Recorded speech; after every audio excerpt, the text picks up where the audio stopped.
Hello, Northlanders. It's Dan Williamson. Earlier this month, the Superior Telegram released its 20th episode of Archive Dive, which is a monthly history podcast where we dive into the archives of historic events, people, and places in Superior and Douglas County. If you haven't checked out Archive Dive yet, I highly encourage you to do so. You can find the episode at superiortelegram.com or wherever you also listen to this podcast. For this month's episode of Archive Dive, it's part 2 of our 2-part series looking back at the life of Bud Grant, the Superior native, legendary Minnesota Vikings head coach, and Pro Football Hall of Famer, passed away earlier this year at the age of 95. In the episode, Telegram reporter Maria Lockwood is joined by longtime sportscaster and current communicating arts senior lecturer at the University of Wisconsin-Superior, Tom Hansen, as they discuss Grant's life in sports. In case you missed last month's episode, I'm resharing the full episode here. For part 1 of our series, I caught up with one of Bud's granddaughters, former Northern News Now anchor and reporter Natalie Grant, as she shared stories and special memories of her grandpa. I encourage you to take a listen, and when you're done, click the link in our show notes to find more episodes of Archive Dive.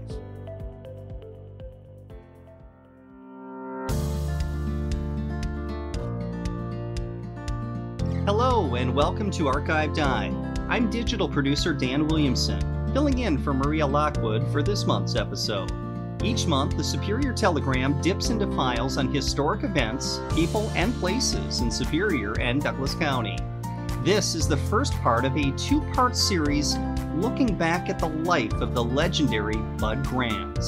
Born Harry Peter Grant Jr. on May 20th, 1927 in Superior, Grant is remembered as a Hall of Fame coach who guided the Minnesota Vikings for 18 seasons, including 4 Super Bowl appearances. On March 11, 2023, Grant passed away at the age of 95. May 21st, the day after what would have been his 96th birthday, numerous friends, fans, and family members memorialized him at a public celebration of life at US Bank Stadium. The Vikings' first NFL season was in 1961, and Grant would become the team's head coach in 1967, retiring in 1983, but coming out of retirement for one more season in 1985. In 1994, he was inducted into the Pro Football Hall of Fame. 2023 marks the first Vikings season since 1966 without Grant directly connected to the team, either as the head coach, former coach, or consultant. The Vikings were a big part of an amazing life filled with athletic achievements, but there was much more to his life than football. What he was most passionate about, though, was a large family.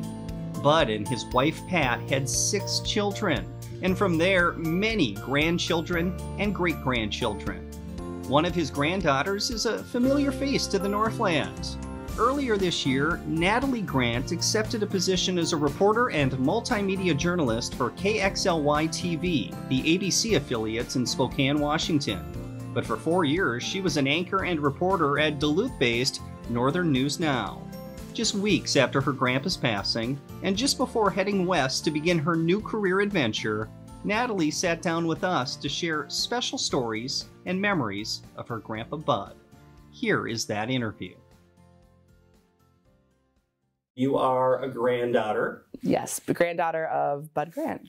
And people that are seeing this would be familiar with you from the television airwaves. You were a news anchor at NNN? Yes, so Northern News Now, I was most recently a morning news anchor over there and about to start a new career journey. Oh, in Spokane, Washington. Yes, Spokane, Washington. And then home for you? So I graduated from Eden Prairie High School. I grew up kind of in the western suburbs area, down in the Twin Cities. But yeah, I graduated from Eden Prairie. Well, I know as we're recording this, we're still just a couple of weeks out from a tough day for your family and just so many people out there. What was your grandpa like? It's a big question. He was grandpa to me, honestly. He was a stoic guy, but he also loved to smile and loved to laugh. He loved his family, more than anything. But yeah, for me, he was just grandpa. I was born in 1996 and he was inducted into the Hall of Fame a couple of years before that. So I kind of missed my lifetime of him being this big NFL coach in a sense. And so to me, I didn't quite realize how big of a deal he was to the state of Minnesota until I was a lot older. It was something that in our family, we weren't very boastful about it. When I went to grandpa, he never talked about football. He wasn't someone that when you walked in the room, he started talking about the last Vikings game or the last Packer game or whatever it was. If you just met him on the street, you probably wouldn't even know that he was as successful as a coach as he was. Just because he always said life isn't about football. It was his job and it was his career, but it didn't rule his entire life in a sense. So to me, he was always just grandpa, someone we saw at Christmas and at Eden Prairie High School football games. When I was graduating from high school, he was always down in the end zone area. I was performing at the band at halftime, and we would always walk by grandpa sitting in the end zone there while my uncle was coaching. So those are kind of the big things I remember at my grandpa is just he loved his family more than anything. There's nothing in this world that brought him more joy than spending time with us, or there's so many of us, and just getting in that one-on-one time as much as possible. You touched upon my next question. People probably assume that football was a constant conversation, but that wasn't the case. No, not at all. I just, talking with my family over these last couple of weeks, that was something that we just kept bringing up, is the fact that he never talked about football. When you're around him, it wasn't like football was the primary subject of all your conversations. It was very much hunting and fishing and outdoors. And he loved telling stories about his time up here in the Northland and his outdoor adventures up here and his time growing up in Superior. He wasn't a football fanatic. He didn't walk in and hear all the things about the football games that he watched that day. He'd watch football and he enjoyed it. And if you asked him about it, he'd talk about it with you, but it wasn't a subject that he brought up on his own ever. I want to ask you about his days growing up in Superior. I know those were a few years before you were even thought of. He talked a lot about growing up in Superior and what life was like. Absolutely. So I think that that's something that my grandpa and I really connected on. Whenever I would go visit him out at his cabin in Gordon, we'd sit and we'd talk, and he'd share stories about growing up in Superior and how the city looked a lot different than it did now. And he'd talk about his buddies and him going down to the lake, and they'd hunt for smelt. And he'd always say that was your dinner that night. And if you didn't catch any fish, then you weren't eating. And that's just how it was back then. He talked about how his dad owned a bar on Tower Avenue. And so he spent a lot of time kind of growing up in that atmosphere. But when he was young, he made a little business out of himself, and he would deliver papers, and he had a paper route, and he'd go to all the different businesses and the clubs and the bars and the areas on Tower Avenue there. He had his own little paper route where he rode his bike. And that was one of his biggest memories that he always talked about whenever he talked about Superior. He came from nothing. He was not raised in a wealthy area. He definitely was someone who had to work for all his success and everything that he got. And that's why he was so frugal in his life. That's why he had things like the garage sales at a later age. And he wasn't flashy by any means of things. And I think that's just because of his beginnings and growing up in kind of a poor area. He always talked about Duluth being the swanky place across the lake, and you'd go across the bridge and it would be the trolleys, and those were all the fancy rich people lived. But in Superior, they had to work a little harder, he always said. So it was something that we definitely connected on, but it was what made his love for northern Wisconsin. And that's why he came back and he got space in Gordon out there where our cabin is. So he definitely had a love for this area that was really special. I'm not sure about his children, but obviously you and some cousins found your way to Duluth and the area. I imagine he was proud of everyone, but do you think in some way that was special to him, knowing that members of the family ended up in his home area, so to speak? Yeah, in a sense, I think that he was proud of all of us in very different ways. He went to the University of Minnesota down in the Twin Cities, and so he was a Gopher all his life down there. But my dad was actually the first of the Bulldogs in our family. I think there's 8 or 9 of us now that have come up here in Bulldogs. My dad was the first one, called himself the original Bulldog. And then I had aunts, and my stepmom went up here, and my cousins, and I have a cousin who's a freshman there right now. He's the most recent. And I think that growing up and coming up here as kids, going to the cabin and being up in northern Minnesota, I think it's given us a certain appreciation for Duluth in a sense. And I know when my dad was playing, he played under Molosky up at UMD. He was quarterback there. And my grandpa would always go up and go to games. And I know that he went to my cousin's soccer games and football games up here because most of us were involved in some kind of a sport when we were up here. So I don't know if it made him proud necessarily, but I think it was probably kind of cool for him to see us back up here and loving the place that he loved growing up. And for those unfamiliar, your dad is? Bruce Grant. He passed away back in 2018 now. And he was a quarterback under Jim Molosky. He played football for a while up there. And yeah, he passed from brain cancer and glioblastoma. Yeah. For you personally, and maybe speaking on behalf of the other cousins who ended up here, what was the appeal of Duluth, knowing that you probably had college options down in the metro? Yeah, I mean, I always knew I was going to Duluth. I didn't tour any other schools, if I'm being honest, just because Duluth felt like home. Duluth has always felt like home to me. Going up here, we'd walk down the hallways and my dad would show me Bohannon 90. He'd walk me out to the football field and you'd see Molosky's name over the top of it. And my dad always told Mo stories is what he called them. And Duluth just felt like somewhere that I was supposed to be. And I don't know if I can't speak for any of my other cousins or anyone else that has been here, but when we all talk about Duluth, we talk about the amazing memories that we've had here and just what a beautiful area it is. And it's fun to kind of have that similarity between so many people of our family. We're the Bulldogs. We're a proud pack of them for sure. You talked about how your grandpa was able to watch some of the family members play sports at UMD. Mm-hmm. But I have to think that you were the only one where he could turn the TV on and see you giving the nightly news. What was that like, knowing that grandpa is in Gordon watching you on television? It's a little nerve-wracking, to be honest. I'd go, he watched me in my very early days of being on air, and I like to think that I've gotten better over the years too, as we all have in TV, when we first start to our end.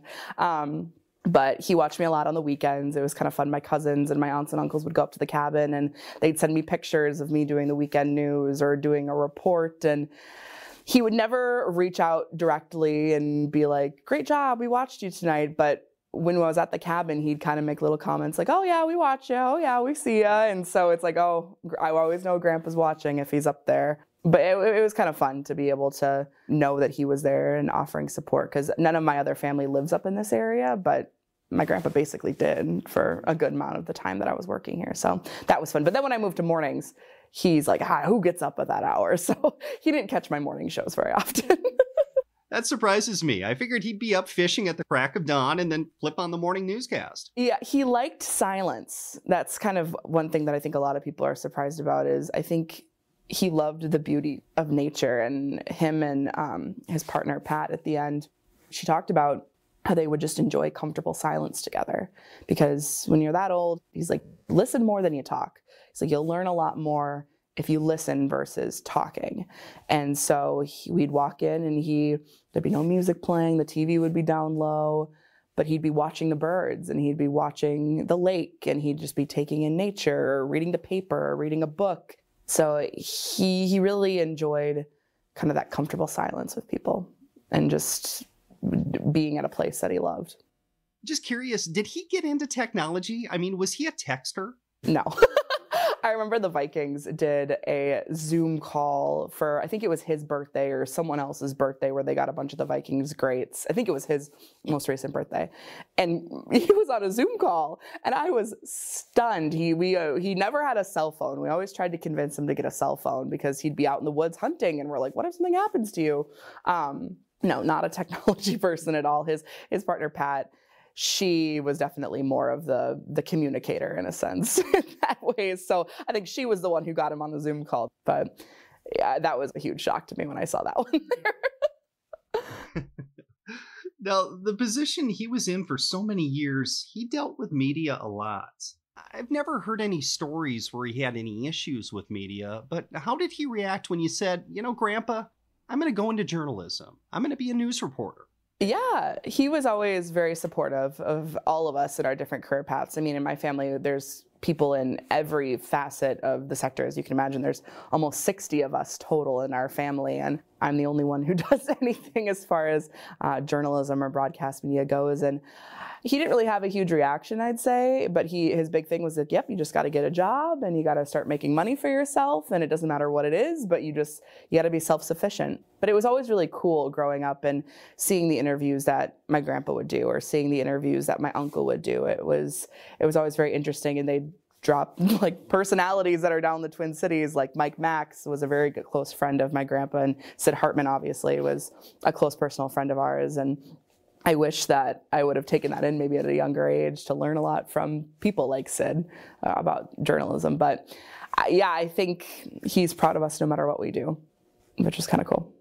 Anybody that's at that age, you can't help but wonder, what is the secret to a long life? What tips do they have?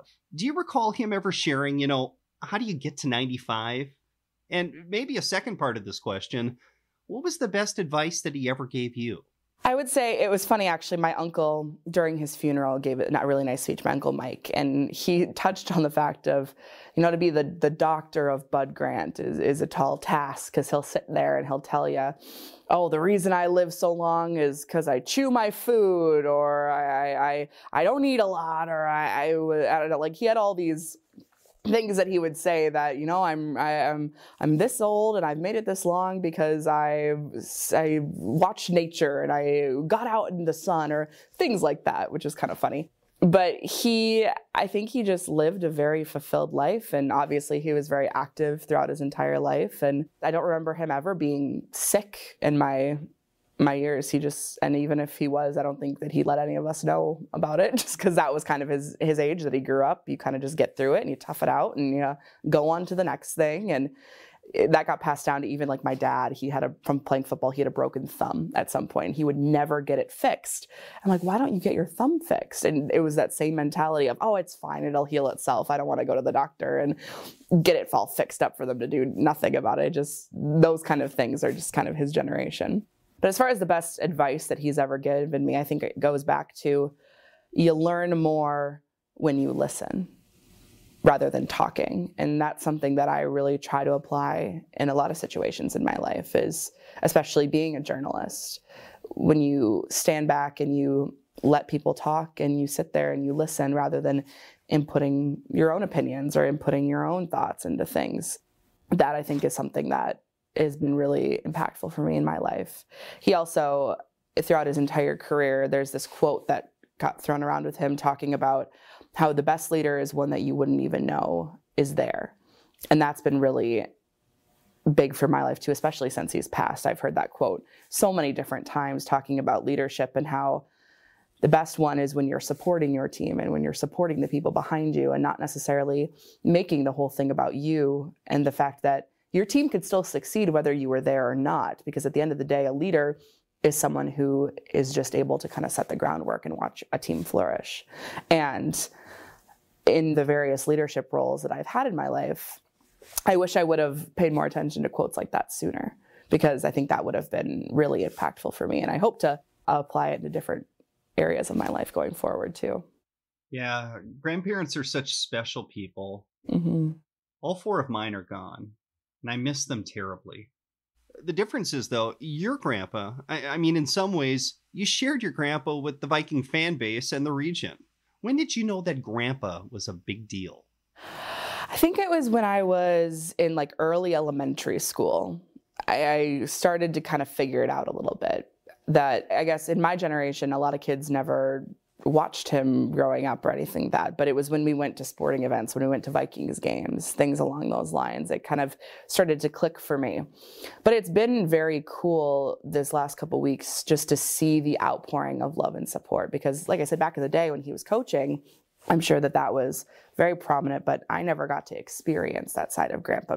I would see people show his love on his birthdays and whenever he had his garage sales and things like that.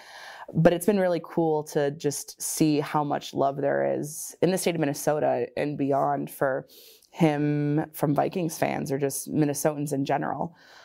It was kind of surreal the day he passed, going on social media and just kind of seeing the outpouring of support from people, not only locally here, but Governor Tim Walz, Amy Klobuchar, big Vikings figures like Adam Thielen and coaches from across the country. It was amazing to see just how big his impact really was on our state as a whole. And I was talking to my cousin, who is a freshman at UMT, when we were heading down for the funeral, and we're learning a lot about Grandpa's legacy over these last couple of years too. There's a lot of campaigns that he did, or a lot of interviews that he did, where he talked about his family, or he talked about experiences that he had during coaching that we just never really talked to him about, because he never talked about coaching with us. He would talk about other things. So it's been kind of a learning curve a little bit to learn all these amazing things about him.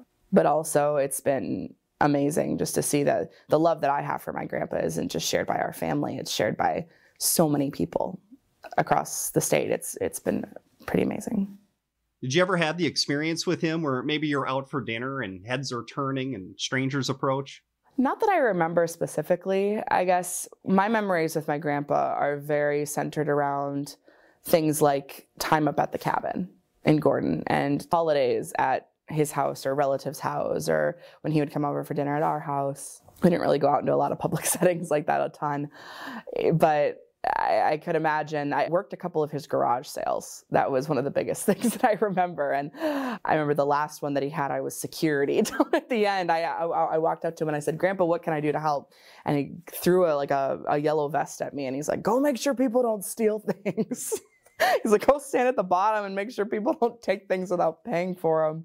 But that was kind of one of the biggest, I guess, public situations I've been in with him, just the amount of people that would show up for these garage sales and the people that would come and shake his hand and talk to him. And Grandpa loved to sit there and talk, and he loved to know that his stuff that he had that was just things to him, or, I mean, they had a lot of memories and he appreciated all of his things, but he wanted to know where they were going. And I think that's why he held these garage sales, is because I remember there's this clip of him giving away one of his first guns that he ever, like a hunting guns. And he's signing it for this guy, and he's telling the guy about the story of it. And I think as he was getting older, he wanted to see where his things were going, and he wanted to know that they were going to people who would appreciate them, because he had a lot of memorabilia in that house, from posters to bobbleheads to you name it. He had a ton of it. And while we as a family could have dispersed them among ourselves, I think he would rather have given them to people who would cherish them a lot and would have a memory behind them, which was kind of cool. Yeah, I read that there was just a few things that he kept. I think one was a ball from his first Vikings victory, which happened to be over Vince Lombardi. Mm-hmm. Yeah, things like that. He had all of his rings. He donated his bust. I think there's a big kind of area in the Vikings Museum down at the new facility down there that has a bunch of those things. There's the sign that says Bud Grant Way. There's his Hall of Fame bust. There's his jackets. Things like that that are priceless. That's a great place for them to go. But he kept... As far as like the memorabilia goes, I have a copy of his signed book, and all of us have different footballs from him that he signed from different games. And he gave away the important things to the people that meant it. But the things that we can't disperse among ourselves, I think I'm glad that they're off with other people. A funny story, actually, that happened last night. I was laying in bed and a guy messaged me on Facebook, and he said, "Hey, Natalie, I have a table hockey set that I got at your grandpa's garage sale a couple years ago. I think he made it for you. Your name's on the bottom. Do you want it?" And I was like, what is he talking about? So I texted him, I was like, "Yeah, can you send me a picture of it?" And he sent me a picture of it. And it's a hockey table set that I made in 8th grade in shop class that my grandpa definitely did not make for me, but I had no idea that it ended up in the garage sale. I was like, "Oh, I know, you keep it. It'll be in good hands for you." But it's just kind of funny that people have memories with it, and they have memories of all these things that they get at those garage sales. And it's cool to see. I mean, just going on social media after he passed, there were so many pictures of people posting, "I got this at Bud Grant's garage sale, and I got this at Bud Grant's garage sale." And I think that those pieces mean a lot to all those people that were his fans, that really loved him and really loved watching him coach. I have to ask, was the family at all concerned when these garage sales started happening? Because he was sharing his address out there, and you're thinking like, gosh, I hope somebody doesn't try to scam him or anything like that. But then again, if they did, he'd probably find them and make them do sprints in the front yard or something. Yeah, exactly. It was a little nerve-wracking, I think, just because when they started, they were very small. I remember we were doing garage sales every summer when I was a kid. They were going on for a lot longer than when they were published, and there was as much coverage as they used to be. It used to be just kind of a regular garage sale. Everyone bring over stuff. The neighborhood would come. Signs would go out. It was very low key, but he started publishing them. And I think there was a little bit of a worry from our family, just like, I hope everything's okay. And I hope everyone's safe. And giving out your address like that in this day and age is a little nerve wracking. But back in his day, that wasn't something that he ever was concerned about, I think. But I think some of us in the family were kind of happy that they were done a little bit, just because we're like, okay, we're just finding things around our house to sell at that point. But I think he loved it because he got to interact with the people that would come to them. And he liked kind of that interaction with people, and he liked making money. He really liked making the money of all of it, which was kind of fun. But they were good memories to look back on too. Like our family, we would all get together and we would have different stickers that would note different families and what we're selling and all that kind of stuff. So it's fun. Another thing I have to ask about in terms of the family reaction is that playoff game at TCF Bank Stadium in January of 2016. Mm-hmm. I mean, what a scene. He's walking out there in a short sleeve shirt. Yeah.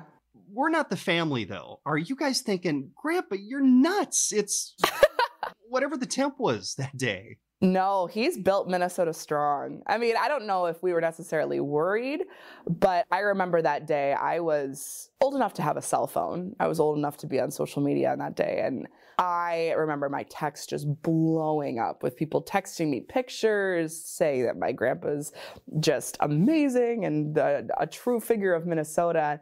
And I remember there was an interview that my uncle did where he talked about this. And he said that he was the one who drove him to the game that day. And Grandpa goes, yeah, I think I'm gonna go in a short sleeve shirt out for the coin toss. He's like, what do you think about that? And my uncle goes, I think the crowd will love it. I think everyone will go nuts. And they definitely did. But that was him in a nutshell. He wouldn't let his players have those heaters. He wanted to showcase the fact that we were from the Great North. We could play in the cold temperatures. And that was just, I think, is like the ultimate symbol of Minnesota Viking football, is him walking out in that short sleeve shirt. And people still talk about it to this day.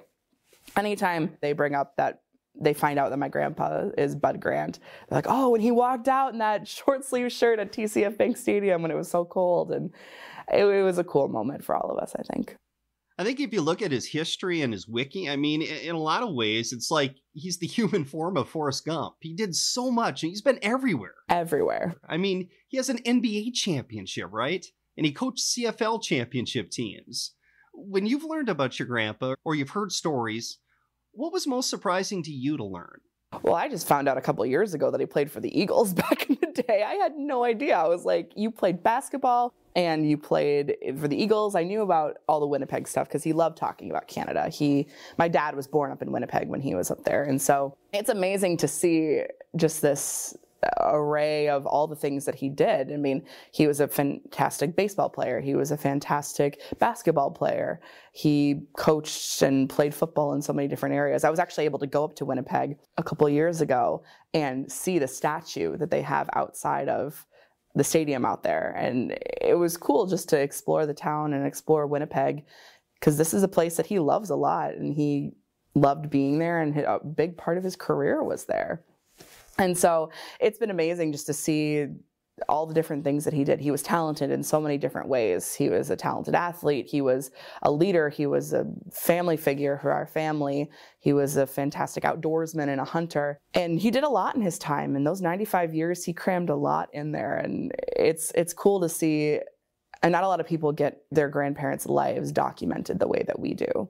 And so I'm super grateful to be able to show my kids and my family, like, hey, this was your great grandpa. And these are all the amazing things that he did. And to be able to kind of have those memories enshrined forever is pretty amazing. And I know not a lot of people can say that. And I think that we're very grateful that we have that opportunity to have that. Did you ever hunt or fish with him? No. No, I guess I fished with him. He has a little lake out there in Gordon, and he'd take me fishing out on the pontoon boat. But I never went hunting, but a lot of my cousins have with him. They would go up every fall and go deer hunting or all those different times. Not that I'm an expert on it by any means, but yeah, we'd go out fishing on Grandpa's little pontoon boat, and he'd have a bunch of reels and hooks and fishing line in the basement and nets, and he had like a little area at the cabin where he would just kind of keep fish, like I don't even know what they're called, but you'd get a net and he'd be like, oh, that's that fish, and we caught it this time. And so it's fun to learn a little bit about the outdoors for him, just because I'm not that much of a hunting and fishing kind of a person, but a lot of people in my family are, and I know that they appreciated that quality time with him a lot. I know even from this interview, you can tell just how important family was to him. The number is just incredible. The generations, how many kids, how many grandkids, how many great-grandkids? So there's 6 kids total, and then they all had kids. I believe there are 11 or 12 grandkids, or probably more than that. There's between 50 or 60 of us total in the family. And I've lost track because there's the kids, and then there's the grandkids, and there's great-grandkids, and there's spouses, and there's ex-spouses, and there's, I mean, as any big family has in it. But there's a lot of us to keep track of. And when we would get together for Christmas, that was when you would really see how big our family was. My grandma loved nothing more than Christmas. And my grandma Pat, my grandpa would cry every time he talked about her, just because he loved her so much. And she was the true matriarch of our family. I mean, my grandpa he was the big figure in a lot of people's lives, but in our family, it was Grandma. Grandma was the shining star in our family, and he'd be the first to tell you that too. And Christmas was so important for us to get together because that was my grandma's favorite holiday. She had the village that she would set up in the trees with all the ornaments, and everyone would make sure that they got a gift. Everyone had something to open up during Christmas. And I think she loved it so much is because that was the time where she could see everyone and catch up with everyone and look around and see the things that they created and see the legacy that they created of their family. So Christmas was a really special time for us, always. And it was always at the same house. Even during the pandemic, and we gathered around on hay bales and masks on and around a fire, and we were singing Christmas carols because we do Christmas every year at Grandpa's house, and that's not changing. So who knows what the future will bring, but that was always what it was every year. I remember seeing the photo, I think maybe it was on one of your social media sites, and everybody's in the backyard and a person is thinking, wow, what a large family. Huge. When you get all of us in there, and I remember when I was little, I was like, wow, our family is really big. And now all my cousins have had multiple children. And then it's wild to see us all together in a room because there's so many of us, but so many generations. And we've all kind of stuck around in the Minnesota area too. We're all pretty much located in the western suburbs, except for a couple of us that have ventured off. But we all kind of, I think, have a love for the state and this area. And I'm sure a lot of that has to do with Grandpa and has to do with the way that we grew up and the appreciation that we have for this area and each other. And you mentioned your grandma Pat. She passed away in 2009, correct? I was in middle school when she passed. And she, like I said, she was the rock of our family. She had Parkinson's. She battled Parkinson's for a very long time. But she was one of the smartest people that you'd ever meet. I remember my dad would bring me over to their house and she'd help me with homework, my history homework, because she was just so smart about these certain things. And she was amazing. She was very special to all of us in our family. And that was our kind of big first loss that we had in our family. Since then, it was my grandma and then my dad who passed away. And we had another uncle that passed away a couple of years before that. But we haven't lost a lot of people in our family. So Grandpa, although he was 95, it still kind of took a lot of us a lot, just because we haven't had a lot of grief in our family, I guess. And you mentioned in his last years, he had a partner also named Pat? Yep. So after my grandma passed, he met a partner named Pat and he called her Special Pat. And she definitely was special. She was a little younger than him, but they had great adventures. They went on vacations, and she's so special to our family in a lot of ways. And I remember that was a conversation after my grandma passed was, well, as Grandpa gets older, we're going to have to help him in a lot of ways. And she was not only a partner for him, but she got him up and moving, and she got him up to the cabin, and they'd go on appearances and they'd go out on adventures together and go fishing and go hunting. And she is a wonderful person and a wonderful partner to him. And she loved him. She still loves him a lot. For Grandma Pat and for Special Pats, were they from this area at all? My grandma Pat, they met when they were down at the Twin Cities for school. My grandma and my grandpa met when they were both attending the University of Minnesota down there. And then Special Pat, she's from down in the Mankato area. They would kind of go back and forth between Mankato and Bloomington and Gordon, and they spent a lot of time together. I have to ask, is there anyone in the family that's not a Vikings fan? I don't know if that'd be allowed.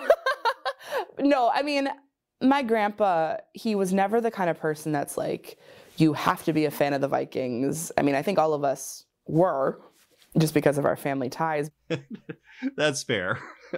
How about outside of football and the outdoors? Did your grandpa have any hidden talents or anything like that? Or are there things people would be surprised to know that he was interested in? Yeah, so I think when it comes to things that people might not know about him, I think he was known for this very stoic outward exterior with the serious pictures of him on the sidelines of the stadiums and coaching the games and things like that. But I think he had a lot more emotions than people necessarily realized. I mean, he was funny. Like, he would crack jokes and he would laugh, and he had a good wit about him too. But he also was very in touch with other emotions. There are times where I remember he would cry and he would get emotional, especially during Christmas time with our family. But one of the biggest times was during the national anthem, during sports games. I remember there was one time we were at, I think it was a Vikings game or a different game, and we all were singing the national anthem, hands over our hearts, hats off, and I look over and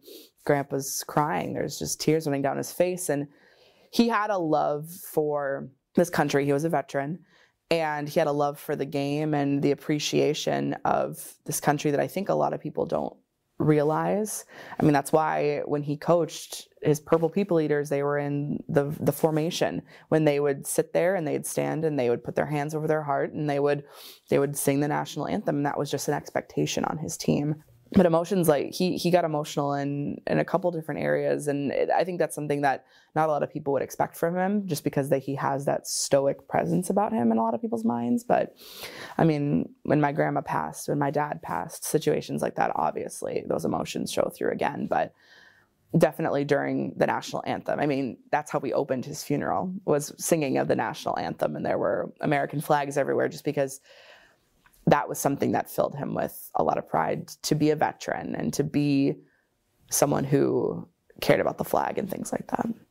I know you were telling me a little bit before we started this interview, those final days. I think people would take comfort in the fact that he wasn't suffering. No, he wasn't sick. He wasn't suffering. He was 95 years old, and I think it was just his time to go. And when you live 95 years, that's a full life. That is a life where you get to do a lot, and he definitely did. But no suffering. He wasn't sick. He wasn't in a hospital or anything like that. So it was a shock to some of us, but I think it was just the way that he would want it to go. You know, we've talked about legacy too, and certainly, I mean, he's on the Vikings Mount Rushmore and all of his sports accomplishments. But to you and to the family, what do you think his legacy is as a sports figure, and more importantly, as the patriarch of the family? Yeah, absolutely. I mean, he is someone that really held our family together in a lot of ways. I mean, there's so many of us, and a lot of times when families get that big, they break off into different facets and different kind of subsections of it, but he's the reason why we kind of all stayed together over these years. And he is, like I said, he's grandpa to a lot of us. He's not this big coach. He's not this Minnesota Vikings figure. He's just grandpa, but he's an amazing person to learn from. I am speaking from personal experience. I'm so grateful to have had the opportunity to learn from him. And I'm sure a lot of my aunts and uncles and my cousins can relate to that as well, just to be able to sit down and have that alone time with grandpa, because with that many people, you don't get a lot of it. And I remember whenever I was at the cabin, I would always make time to go sit. He has these chairs right out by, looking over the dock and looking over the lake. And I would just go sit there and we'd talk. We'd talk about what's happening in life. We'd talk about his memories of this area up here in the Northland. And those are the memories that really are special to me. And I know that a lot of people in my family have similar situations where you can just get that alone time with grandpa, because when there's a lot of us, it's hard to do sometimes. But those are special. But he will always be a legacy and someone that I will look to for guidance. And like I said, not a lot of people have their grandparents documented in the way that we do. And so I can continue learning from him as I go through my career, as I go through my life, and to be able to kind of paint that picture for my family in the future. I mean, my brother and sister are really young. I guess not anymore. They're 17 and 14, but they seem young to me. But they kind of are still learning about who Grandpa was too, and who Grandpa, all the things that he did and the things that he accomplished. And I think that he'll forever be kind of someone that we look up to in our family for sure. Thank you for all of this. Yeah. Is there anything I didn't ask you or anything else you'd like to mention? I was the first blue-eyed grandchild in the family, fun fact. My grandpa had blue eyes, and my other grandpa had blue eyes. And on all of us, I was the first one. And I got that from him, which I always felt like connected to him with me. But no, this has been great. I appreciate you doing this. I know that he loved it up here, and he had a special place in his heart for this area in northern Wisconsin, and fishing and hunting and charter fishing out on Lake Superior. And he did everything up here as far as outdoors go and as far as sports go too, growing up. So I think that he would really appreciate this for sure. Thanks again to Natalie Grant, and thanks to you for listening to Archive Dive. New episodes are available monthly at superiortelegram.com or wherever you listen to podcasts. If you have a topic you'd like us to explore, email Maria at mlockwood@superiortelegram.com.